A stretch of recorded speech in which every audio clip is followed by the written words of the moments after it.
Why? Because verse 27 reveals, it says, for of a truth against thy holy child Jesus.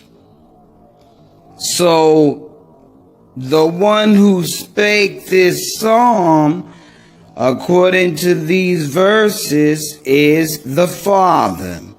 All right?